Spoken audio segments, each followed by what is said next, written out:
Dadalhin ko na pala ito sa may-ari para ma-install. Ipapakita ko din sa inyo kung paano po install itong ginawa ko na drip pod dart. So let's go! Apas na. Andito na ako ngayon mga boso para install ito. Para kay sir. Ayan. So dito na yung mga followers natin. Mga followers na walang kwarta. Mga followers. Ito pala. Kaganda lang gawa niya.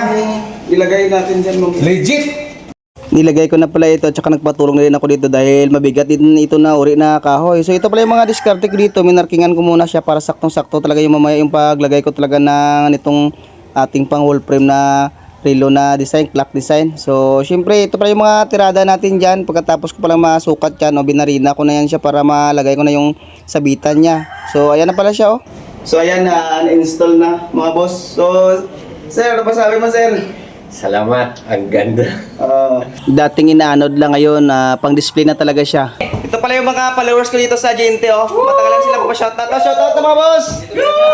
Shoutout sa mga single Shoutout dyan sa mga tropa ko dyan sa YY, sa Purukono. Shoutout sa Purok City Lumboy! Yan.